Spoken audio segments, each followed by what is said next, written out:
The Muddy Mind. A monk's battle with desire.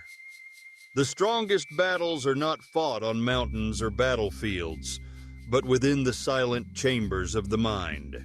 Lust is like mud. It doesn't ask for permission. Once you step in, it pulls you deeper, quietly. This is the story of a young monk, a beautiful woman, and the quiet war that nearly cost him his soul. High atop a peaceful mountain stood a small Buddhist monastery. It was a place of silence, serenity, and spiritual discipline. The monks who lived there spent their days meditating, chanting, and practicing mindfulness under the guidance of a wise and compassionate master. Among the monks was a newly arrived disciple, young, eager, sincere, but inexperienced.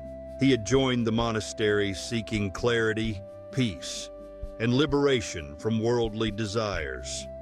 His heart was pure, but like all young minds, it was still untested.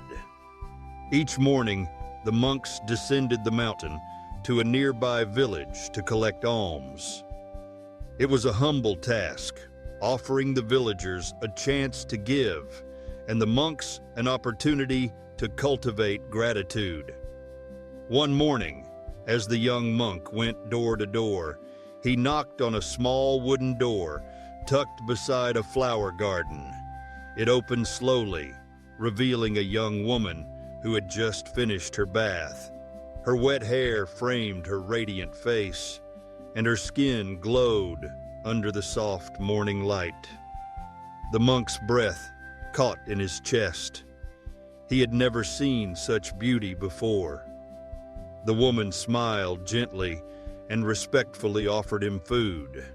He accepted with trembling hands, spoke no words, and quickly walked away.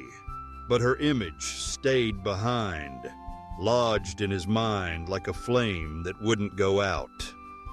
The next morning, despite the custom of visiting different houses, the monk returned to the same home. She greeted him again with kindness, and he felt a strange pull toward her presence. And the next morning, he came even earlier. When he arrived, the woman politely said, "Venerable sir, I give alms after my bath. You've come too early. Please wait while I go to the river." The monk nodded, and then, overcome by curiosity, followed her silently. From behind a tree, he watched as she bathed in the river. Shame touched his heart, but lust was stronger. He couldn't look away. From that day forward, it became a routine. He'd arrive early, follow her, watch in secret, and return to the monastery, pretending nothing had happened. But everything had changed. He stopped speaking to others.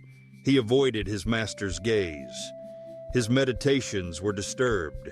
His mind, once still, had become a storm. The wise master began to notice the change. The once enthusiastic disciple now looked withdrawn, restless, and haunted. One day, the master asked gently, "What is troubling your mind, my child?" The monk replied with downcast eyes, "Nothing, master. I'm just not feeling well." The master said no more, but the next morning, he quietly followed the young monk into the village. At a distance, hidden among trees, the master watched as the monk crept behind the woman to the riverbank and hid among the shadows. He watched her bathe. He returned to her house. He accepted her offering, like every other day. The master sighed. He did not scold. He simply approached the monk, placed a firm hand on his shoulder, and looked into his eyes. The monk's face turned pale. His lips trembled.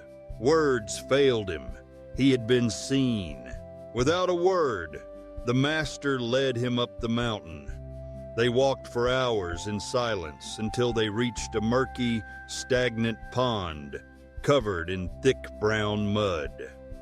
The master turned to the monk and said, "Cross this pond, reach the other side, and return." The monk hesitated, then began to remove his robe.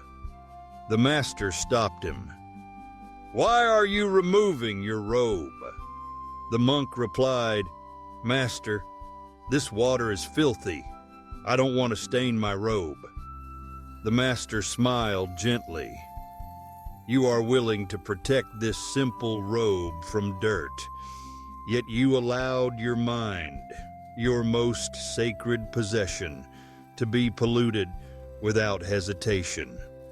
He continued, pointing to the pond. "Lust is like this mud. At first it seems shallow and harmless, but step in, and it sticks. Struggle, and it pulls you deeper. Unless you stop, you sink." The monk's eyes filled with tears. "Forgive me, Master. I lost my way. I betrayed my practice." The master laid a hand on his trembling shoulder and said, "Falling is not your failure. Refusing to rise again is. Return now, not just to the monastery, but to your true self." From that day, the young monk began a different journey, not one of hiding or shame, but of healing. He stopped going to the village for alms.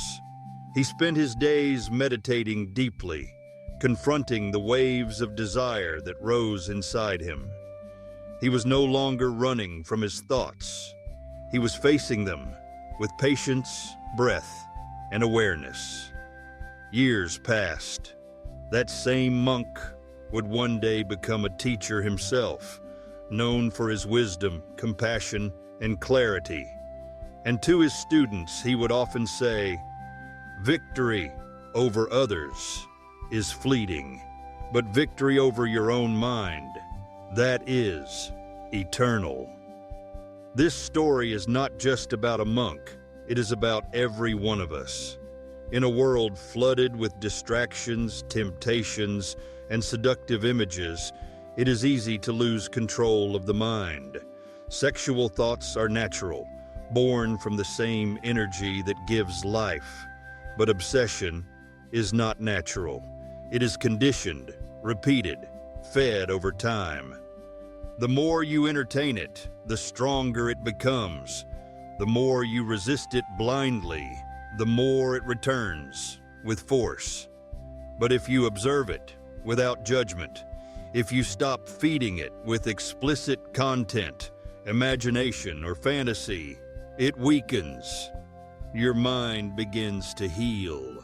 Most of these thoughts don't come out of nowhere.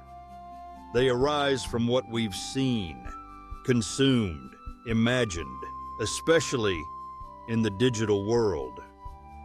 When you constantly feed your mind with lustful images, your brain becomes a sponge soaked in desire. And when you stop, the drying begins. Meditation is the soap of the soul.